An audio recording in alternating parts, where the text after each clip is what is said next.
नमस्ते। आइए सुनते हैं कथा सम्राट मुंशी प्रेमचंद की लिखी कहानी ज्योति। अगर आपने अभी तक मेरे चैनल को सब्सक्राइब नहीं किया है तो कृपया चैनल को सब्सक्राइब करें और नवीनतम कहानियों के लिए घंटी के बटन को दबाएं। विधवा हो जाने के बाद बूटी का स्वभाव बहुत कटु हो गया था।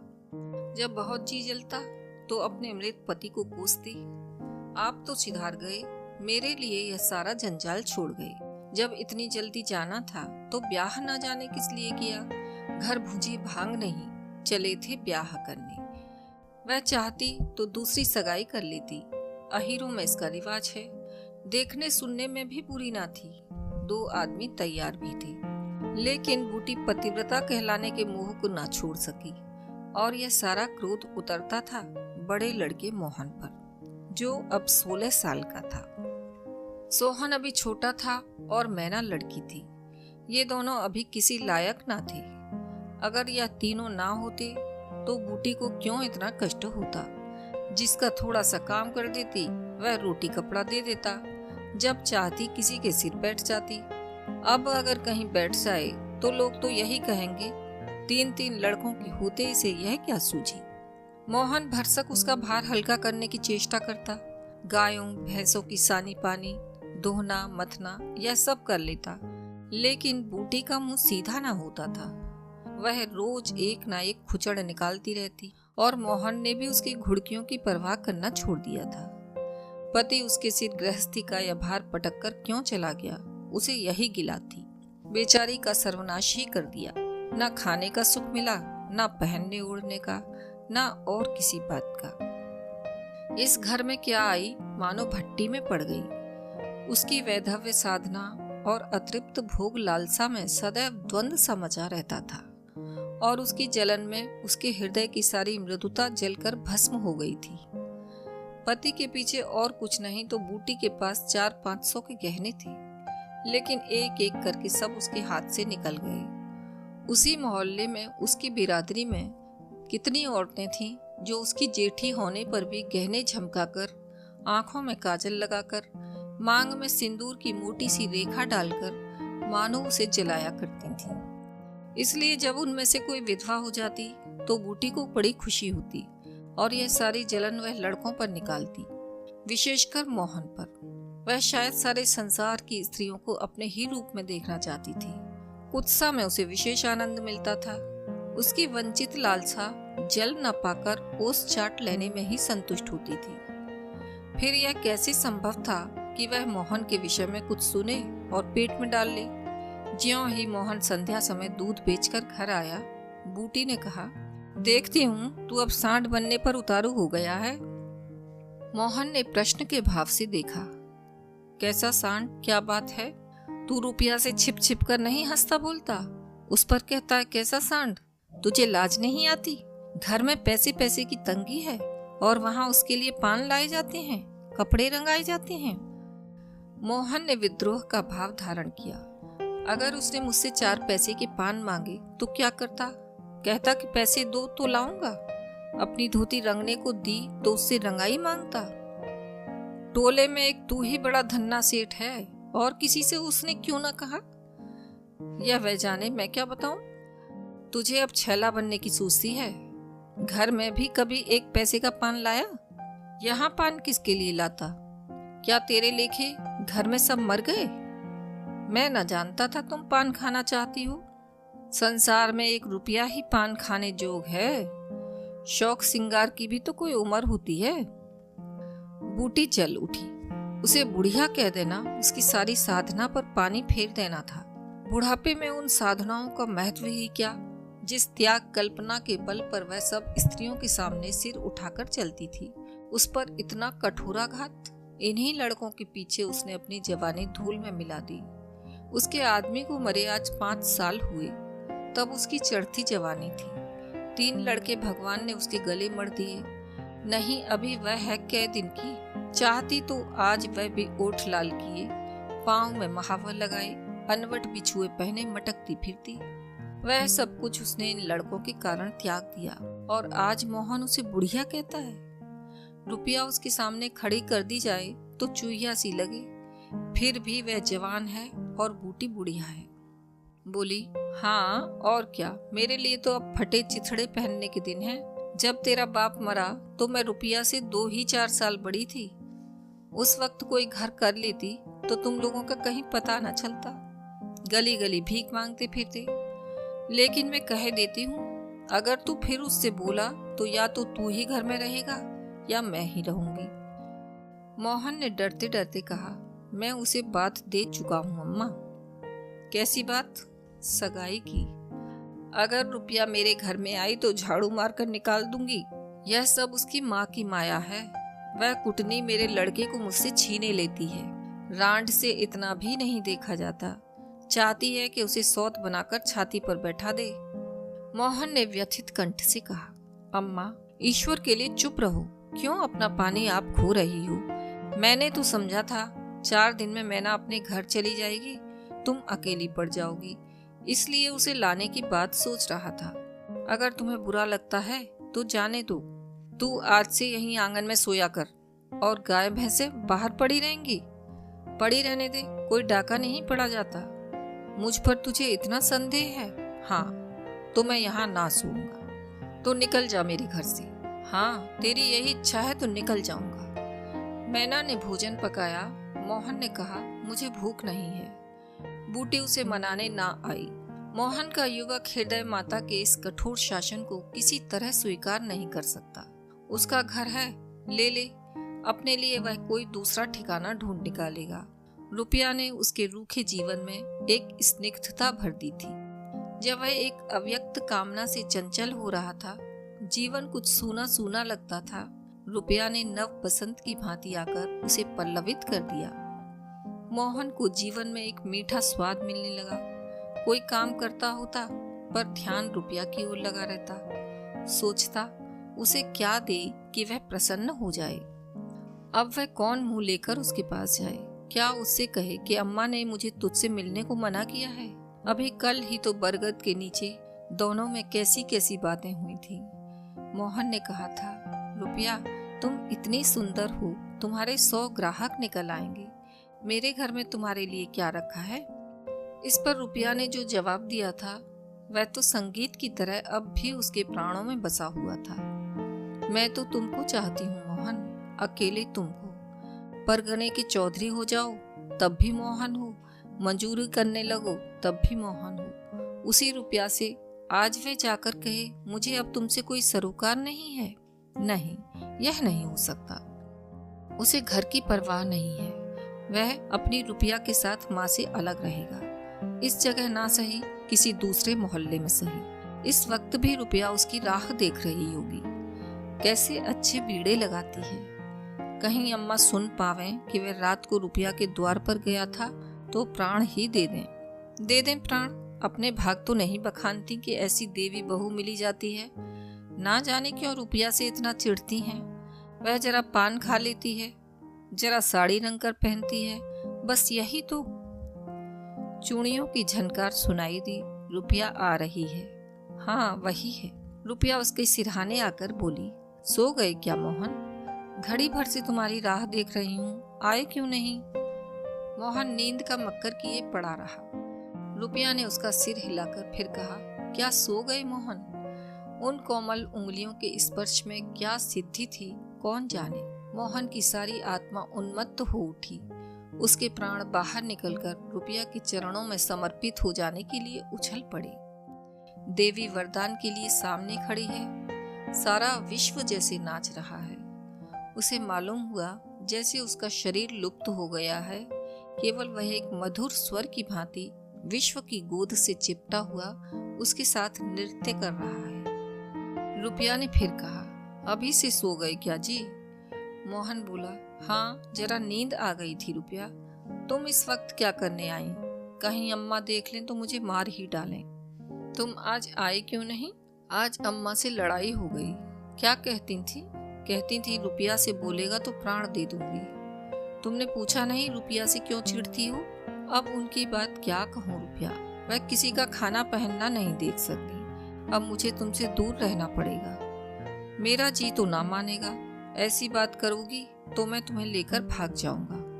तुम मेरे पास एक बार रोज आ जाया करो बस, और मैं कुछ नहीं चाहती। और अम्मा जो बिगड़ेंगी तो मैं समझ गई तुम मुझे प्यार नहीं करती। मेरा बस होता तो तुमको अपने प्राण में रख लेता। इसी समय घर के किवाड़ खिड़की, रुपया भाग गई। मोहन दूसरे दिन सोकर उठा तो उसके हृदय में आनंद का सागर सा भरा हुआ था। वह सोहन को बराबर डांटता रहता था। सोहन आलसी था, घर के काम धंधे में जी ना लगता था। आज भी वह आंगन में बैठा अपनी धोती में साबुन छिपाकर भाग जाने का अवसर खोजने लगा। मोहन ने मुस्कुराकर कहा, क्या धोती बहुत मैली हो गई है सोहन? धोबी को क्यों नहीं देते? सोहन को इन शब्दों में स्नेह की गंध आई। धोबिन पैसे मांगती है तो पैसे अम्मा से क्यों नहीं मांग लेते? अम्मा कौन पैसे दिए देती है, तो मुझसे ले लो। यह कहकर उसने एक इकन्नी उसकी ओर फेंक दी। सोहन प्रसन्न हो गया। भाई और माता दोनों ही उसे धिक्कारते थे। बहुत दिनों के बाद आज उसे स्नेह की मधुरता का स्वाद मिला। इकन्नी उठा ली और धोती को वहीं छोड़कर गाय को खोलकर ले चला। मोहन ने कहा, तुम रहने दो, मैं इसे लिए जाता हूँ। सोहन ने पगहिया भाई को देकर फिर पूछा, तुम्हारे लिए चिलम रख लाऊं? जीवन में आज पहली बार सोहन ने भाई के प्रति ऐसा सद्भाव प्रकट किया। इसमें क्या रहस्य है, यह मोहन की समझ में ना आया। बोला, आग हो तो रख लाओ। मैना सिर के बाल खोले आंगन में घरौंदा बना रही थी। मोहन को देखते ही उसने अपना घरौंदा बिगाड़ दिया और अंचल से बाल छिपाकर रसोई घर में बर्तन उठाने चली। मोहन ने पूछा, क्या खेल रही थी मैना? मैना डरी हुई बोली, कुछ तो नहीं। तू तो बहुत अच्छे घरौंदे बनाती है, जरा बना देखूं। मैना का रुआंसा चेहरा खिल उठा। प्रेम के शब्द में कितना जादू है। मुंह से निकलते ही जैसे सुगंध फैल गई। जिसने सुना उसका हृदय खिल उठा। जहाँ भय था वहाँ विश्वास चमक उठा। जहाँ कटुता थी वहाँ अपनापन छलक पड़ा। चारों ओर चेतनता छोड़ गई। कहीं आलस्य नहीं, कहीं खिन्नता नहीं। मोहन का हृदय आज प्रेम से भरा हुआ है। उसमें सुगंध का विकर्षण हो रहा है। मैना घरौंदा बनाने बैठ गई। मोहन ने उसके उलझे हुए बालों को सुलझाते हुए कहा, तेरी गुड़िया का ब्याह कब होगा मैना? नेवता दे, कुछ मिठाई खाने को मिले। मैना का मन आकाश में उड़ने लगा। अब भैया पानी मांगे तो वह लोटे को राख से खूब चमाचम करके पानी ले जाएगी। अम्मा पैसे नहीं देती। गुड्डा तो ठीक हो गया है, टीका कैसे भेजूं? कितने पैसे लेगी? 1 पैसे के बतासे लूंगी और 1 पैसे का रंग। जोड़े तो रंग जाएंगे कि नहीं? तो 2 पैसे में तेरा काम चल जाएगा। 2 पैसे दे दो भैया तो मेरी गुड़िया का ब्याह धूमधाम से हो जाए। मोहन ने पैसे हाथ में लेकर मैना को दिखाए। मैना लपकी। मोहन ने हाथ ऊपर उठाया। मैना ने हाथ पकड़कर नीचे खींचना शुरू किया। मोहन ने उसे गोद में उठा लिया। मैना ने पैसे ले लिए और नीचे उतरकर नाचने लगी। फिर अपनी सहेलियों को विवाह का न्योता देने के लिए भागी। उसी वक्त बूटी गोबर का झउआ लिए आ पहुंची। मोहन को खड़े देखकर कठोर स्वर में बोली, अभी तक मटर गश्ती ही हो रही है, भैंस कब दूही जाएगी? आज बूटी को मोहन ने विद्रोह भरा जवाब ना दिया, जैसे उसके मन में माधुर्य का कोई सोता सा खुल गया हो। माता को गोबर का बोझ लिए देखकर उसने झउआ उसके सिर से उतार दिया।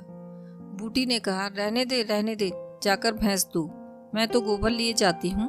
तुम इतना भारी बोझ क्यों उठा लेती हो? मुझे क्यों नहीं बुला लेती? माता का हृदय वात्सल्य से गदगद हो उठा। तू जा, अपना काम देख, मेरे पीछे क्यों पड़ता है? गोबर निकालने का काम मेरा है और दूध कौन दूहेगा? वह भी मैं करूँगा। तू इतना बड़ा जोधा है कि सारे काम कर लेगा? जितना कहता हूँ उतना कर लूंगा। तो मैं क्या करूँगी? तुम लड़कों से काम लो, जो तुम्हारा धर्म है। मेरी सुनता है कोई? आज मोहन बाजार से दूध पहुंचाकर लौटा तो पान, कत्था, सुपारी, एक छोटा सा पानदान और थोड़ी सी मिठाई लाया। बूटी बिगड़कर बोली, आज पैसे कहीं फालतू मिल गए थे क्या? इस तरह उड़ावेगा तो कै दिन निभा होगा? मैंने तो 1 पैसा भी नहीं उड़ाया अम्मा। पहले मैं समझता था तुम पान खाती ही नहीं, तो अब मैं पान खाऊंगी। हाँ और क्या, जिसके 2-2 जवान बेटे हों, क्या वह इतना शौक भी ना करे? बूटी के सूखे हृदय में कहीं से कुछ हरियाली निकल गई। एक नन्ही सी कोपल थी, लेकिन उसके अंदर कितना जीवन, कितना रस था। उसने मैना और सोहन को एक एक मिठाई दे दी, फिर मोहन को देने लगी। मिठाई तो लड़कों के लिए लाया था अम्मा, और तू तो बूढ़ा हो गया क्यों?